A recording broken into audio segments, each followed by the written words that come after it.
On vous a laissé réduire l'écart, mais salut les enfants, les papas sont de retour. C'est le message qu'on avait envoyé aujourd'hui. Victoire 5-2 du FC Barcelone, vous êtes fous ou quoi? Comme ils nous ont tapé 4-1 au match aller, vous avez cru qu'ils allaient récidiver? On les a éteints. Rafinha, vous avez douté? Rafinha, vous avez douté? Cancelo, vous avez douté? C'est n'importe quoi la perf aujourd'hui. Si on joue comme ça contre Newcastle, on va les exterminer froidement. Et pour que le dimanche soit vraiment parfait, le retour de notre chouchou à tous, le retour de l'âme du club, qui a récupéré directement le brassard à Rafinha. Araujo est rentré et n'a pas touché le brassard en plus de ça. Le dimanche est parfait de A à Z. Aussi simple que ça. Aujourd'hui, quasiment tout le monde a été monstrueux, c'est trop fort. Cancelo, il aura sa propre vidéo, c'est de la triche. Rafinha, il aura sa propre vidéo, c'est de la triche. Olmo, il fait un bon match. La défense centrale, c'est encore une dinguerie. Xavi Espart, pour des débuts, c'est fort. Même s'il n'est pas sur le marquage sur le premier but, pour moi c'est de sa faute, mais c'est quand même très très fort et à l'aise balle au pied. C'est trop ce qu'on a proposé, ceux qui se sont branchés 8Watch, ils ont dû éteindre leur télé tellement tôt. Mais tellement tôt. Vous étiez en train de fanfaronner ces derniers temps les Madrilènes, il y a eu la victoire contre City, hier encore grosse victoire, il fallait qu'on revienne mettre de l'ordre, vous montrer qui sont les papas, qui sont les grandos d'Espagne. Les 4 points de retard sont toujours valables, vous allez devoir cravacher et faire des matchs que vous faites là, pour aller les gagner, vous allez devoir le faire tout le temps. Sinon, on va vous mettre encore plus dans le rétro et vos espoirs de Liga, ils vont très très vite partir. Merci à l'équipe pour cette prestation, merci au capitaine pour cette prestation. Maintenant, regard tourné vers Newcastle, c'est un message fort qu'on envoie, que ce soit aux adversaires ou aux supporters. Là, vous nous avez envoyé un message, vous avez dit, ok, on sait jouer au football. Maintenant, on veut voir ça en Ligue des Champions. S'il vous plaît, on veut voir ça en Ligue des Champions, parce qu'en Liga, c'est bien. Mais là, Newcastle, si vous allez jouer comme ça, on va les éteindre. Donc allez jouer comme ça, s'il vous plaît. J'entends plus rien. C'est tout ce dont il avait besoin pour retrouver de la confiance. Triplé de Rafinha aujourd'hui avec le Barça. Alors certes, il met 2 pénaltys, mais il les met au fond. Comme vous aimez bien dire, les pénaltys, il faut les mettre. Oui, il faut les mettre, il les a mis. Rafinha, il est beaucoup critiqué sur les derniers matchs. C'est vrai que pour le moment, il est moins fort que la saison dernière, mais les gars, vous croyez vraiment que ce mec, il est fini? Il y en a, je les entends, ouais, il a fait qu'une saison, ça y est, c'est fini, il y aura qu'une saison dans sa carrière. Mais vous connaissez pas Rafinha, en fait. Vous ne connaissez pas Rafinha. Il va vous choquer. Il va vous choquer encore. Je rappelle quand même au cas où, 25 matchs, 17 buts, 5 passes D cette saison. Juste parce que pendant 2-3 gros matchs, il est passé à côté, les gens ils lui tombent dessus. Mais il y en a bizarrement quand ils font des mauvais matchs toute l'année, bizarrement ça dit rien. Le mec l'année dernière, il a juste sorti une saison monumentale. Ça se voit qu'il était fatigué, mais il est loin d'être fini. Vous allez voir qu'il va encore marquer dans les grands rendez-vous, il va encore faire gagner le Barça. La fin, la détermination et la motivation de Rafinha, tu peux pas lui enlever. Et je rappelle que sur les 2 dernières années, celui qui est le plus présent dans les grands rendez-vous, c'est quand même Rafinha au Barça. Celui qui est présent dans les classicos, en Ligue des Champions, contre le Bayern, contre l'Inter, contre qui tu veux, c'est Rafinha. Match incroyable de sa part aujourd'hui. Ceci est tout simplement exceptionnel. Ceci est tout simplement phénoménal. Ceci est tout simplement paranormal. Vous comprenez maintenant pourquoi quand ils ont annoncé son retour à Barcelone, j'ai hurlé sur une vidéo. Hurlé. Je faisais oui, oui. Parce que les gens ne se rendent pas compte à quel point il est fort. À quel point lui, à son prime, il y a très peu de latéraux qui le regardent dans les yeux. La vitesse, le niveau, la technique, l'adaptation parce qu'il est aussi fort à droite qu'à gauche. Technicité, vivacité, côté ambilex, il est excellent des 2 pieds. Aujourd'hui, il provoque 2 pénaltys. Par sa fougue, par ses crochets, par son côté offensif. Et il va marquer un but, mais un but totalement magnifical. Le but, je me suis levé de mon canapé, j'ai hurlé. Ça, c'est les émotions del football. Et du mauvais pied.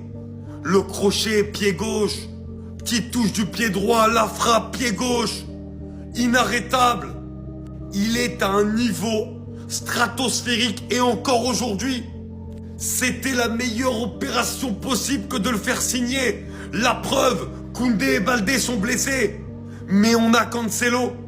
D'ailleurs, très belle première pour le petit Xavi Espart, j'ai bien aimé moi. Mais lui, c'est un autre niveau. Et son jeu, ça correspond tellement au Football Club de Barcelona.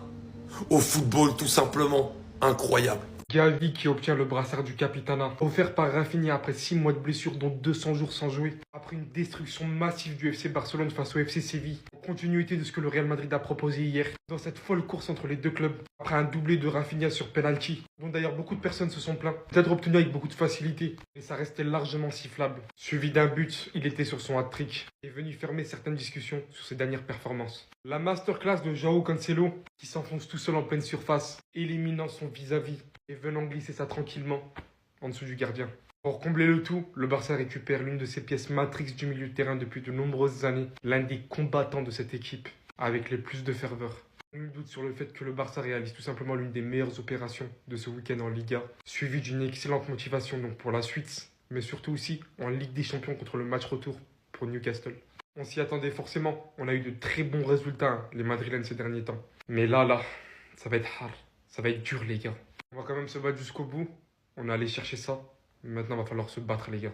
Non mais là c'est grave. Comment c'est possible? On vient d'assister à une victoire du FC Barcelone sans forcer. Et ça face à une équipe de Séville qui avait gagné face à eux 4 buts à 1 à l'aller. Comment c'est possible qu'au retour vous prenez tous ces buts là? Au moment où je vous parle il y a déjà 5 buts à 1. Entre le match aller et le retour là, qu'est-ce qui a changé? Déjà dans la composition d'aujourd'hui après la victoire du Real Madrid hier, Hansi Flick n'a pas voulu faire trop tourner. Il n'y a que Lamine Yamal qui l'a mis au repos en faisant jouer Rooney Bardi. Rooney Bardi qui a été très moyen aujourd'hui, très timide. Et aujourd'hui malgré que le Barça n'était pas dans l'intention de forcer quoi que ce soit, dès la 9e minute ils ont un penalty créé par Cancelo. Cancelo qui aujourd'hui pour moi c'est l'homme du match. Il a été à l'origine de presque tous les buts. Ce gars, il a créé 2 pénaltys et il a marqué un but. Sur le premier pénalty créé, Rafinha récupère le ballon et fait une panenka. Et 10 minutes plus tard, à la 21e minute, encore un pénalty créé par qui? Cancelo. Cette fois-ci, il a décidé d'humilier la défense. Il a donné un de ses crochets au pauvre Carmona. Le gars s'est étalé pour faire une sieste. Malheureusement pour lui, le ballon touche sa main. Encore un pénalty que Rafinha récupère pour le transformer. Après ça, le Barça a continué son jeu sans forcer. Il faisait des 1-2 avec le ballon et sans ballon, il mettait la pression sur Séville. Tout ça pour les empêcher à mettre en place leur jeu. Et surtout, ça poussait Séville à l'erreur. Et c'est dans ça qu'ils sont restés sur une magnifique passe en profondeur de notre cher Gérard Martin qui a été monstrueux aujourd'hui. Le gars il trouve Marc Bernal dans la profondeur qui avait déclenché un appel. Bernal récupère le ballon et fait une passe en retrait à notre cher Dani Olmo qui était presque au point de penalty. Et il enchaîne avec un tir, but. Et pendant qu'on pensait que le Barça allait rentrer avec ces 3 buts là, et ben non, il y a Séville qui réduit le score. En deuxième mi-temps, Hansi Flick sort Pedri, Rafinha marque son 3e but sur une passe décisive de Firmino Lopez qui a fait une entrée vraiment digne de ce nom. Et juste après lui, c'est encore une fois Cancelo qui récupère le ballon pour aller tuer la défense de Séville. Il a encore dégainé son crochet. Aujourd'hui, il était en mode crochet. Et il fait un crochet et enchaîne avec un tir du pied gauche. Victoire facile. Là, ils reprennent encore 4 points d'avance. Simplement l'opération parfaite, tu as pu reposer des cadres et tu gagnes avec la manière au camp. T'envoies un message fort à Newcastle, invaincu au camp. Le retour de la Grada, 62 000 supporters. On a directement senti l'ambiance, on a directement senti la différence. Et quand tu regardes comment ça s'est passé face à l'Atlético au Camp Nou, avec 40 000 supporters, alors en LDC, avec 62 000, sachant qu'aujourd'hui il y en avait environ 56 000, ça va être terrible. En plus, t'as l'un de tes cadres qui a connu des moments difficiles car il a eu beaucoup de blessures et des rechutes, qui ce soir vient t'inscrire un triplé. Avant ce match, on sait tous que ça va lui donner beaucoup de confiance. Premier but sur penalty, Panenka. Il y a penalty tous les jours, il le crochette par derrière. Deuxième penalty, il y a main tous les jours, je sais pas où est le débat. Petit filet pour Rafinha. Olmo qui fait un très bon match, qui est en plus récompensé par un but. Et ce type de but, c'est clairement le Olmo qu'on connaît. C'est lui qu'on veut pour la fin de saison. Car on l'a vu avec l'Espagne pendant l'Euro. C'est un joueur qui peut clairement te faire gagner des titres s'il est en forme et qui se blesse pas. Tout ce qu'il faut, c'est de la régularité. Flick traumatisé par les pénaltys, à chaque fois qu'il y en a, il regarde pas, puis il célèbre quand il entend la foule crier. Et le but du triplé pour Rafinha sur une passe de Fermin Lopez, c'est dommage que le ballon soit dévié. Cancelo qui faisait un énorme match, qui a créé à lui seul 2 pénaltys, il est aussi récompensé par un magnifique but sur contre-attaque, où il mystifie la défense de Séville.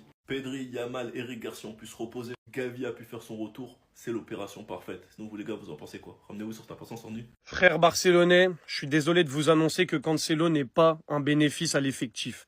Pour de simples et bonnes raisons, qu'en Ligue des Champions et en Liga, on va être disqualifié. Parce que c'est de la triche. Parce que c'est de la triche d'avoir un joueur aussi complet et aussi fort que lui en latéral. Donc là, moi, si je suis l'UEFA, si je suis la Liga, j'étudie le dossier, je dis non. Le Barça, ça sort de la compétition, on n'en veut pas, il triche. T'as pas le droit d'avoir Cancelo chez toi. C'est inadmissible. Comment tu fais? Comment ils font les autres? Le gars, il joue latéral sur les 5 buts, il provoque les 2 pénaux et il met un but, quoi. C'est presque un triplé. C'est presque un triplé, le gars joue latéral gauche. Sur le premier penalty, 1-2 avec Rafinha, il provoque le péno. Sur le deuxième, il envoie une feinte, le défenseur, il finit comme ça, allongé, main. Et sur le troisième but, il arrive crochet, pointard, entre les jambes du gardien. Mais c'est un neuf ou c'est un latéral? Si vous voulez, on recrute un latéral, on met Cancelo neuf jusqu'à la fin de la saison, hein. Ferran Elevan, il cire le banc, il n'y a pas de problème là-dessus. C'est trop ce joueur. C'est n'importe quoi. Le match qu'il fait et la qualité balle au pied de Joao Cancelo, c'est pas normal, c'est de la triche. Pour un défenseur, c'est de la triche. Les amis, je suis désolé, je veux bien être gentil, mais la feinte qu'il fait sur le deuxième penalty. Mais allô? Mais ce mec-là, ce mec qui s'est fait feinter, il a sûrement une famille, une femme, des enfants. Joao, pense à eux. La fente qu'il lui met, comment il a fini dans la position, le bras comme ça allongé. On sait pas ce qu'il fait, il provoque un péno, le pauvre, c'est même pas de son ressort, il l'a subi. Il est tombé, son corps n'a pas suivi. C'est trop. Baldé, on m'a dit que le cadre de vie à Manchester était magnifique. Va. Pour 40 millions, va, le cadre de vie à Manchester, il est magnifique. Nous, on a un latéral qui sait tout faire balle au pied. Et on a besoin dans le grand Barça, pour redevenir le grand Barça, un Barça qui joue au foot et qui est dangereux venant de tous les côtés, d'un latéral qui est aussi bon que ça balle au pied. Merci Joao Cancelo pour ta perche, c'est masterclass, c'est légendaire. Gavi émotionne. Gavi sensation. Gavi frissonne. Gavi viva y para, la grande passion. Et oui les amis, pour la deuxième fois de sa carrière, Gavi a subi une énorme blessure. C'était 348 jours d'arrêt pour la première. Pour celle-ci, 203 jours que Gavi n'a pas foulé les pelouses de Liga. Et aujourd'hui, il effectuait au Camp Nou son grand retour. Avec le remplacement de Rafinha, auteur d'un triplé, on va en parler dans une autre vidéo. Et ben le Camp Nou a effectué une standing ovation pour le retour de Gavi et un geste significatif avec Araujo qui laisse le brassard de capitaine à Gavi pour le dernier quart d'heure. Pour moi, ce brassard, il est symbolique parce que il symbolise le fait que Gavi, dans son caractère, par sa personnalité, ce qui fait d'ailleurs qu'il est très apprécié des supporters du Barça, il a tout d'un futur capitaine, ce mec. Il a la grinta, il est capable, même quand il y a des altercations entre ses coéquipiers et ses adversaires, de toujours prendre la défense des siens. C'est quelqu'un qui mouille le maillot, qui a un caractère très agressif sur le terrain, mais dans le bon sens du terme. Et le voir aujourd'hui revenir, ça fait tellement de bien parce que techniquement aussi, c'est un joueur exceptionnel. Et j'espère vraiment que les blessures se tiendront loin de lui désormais.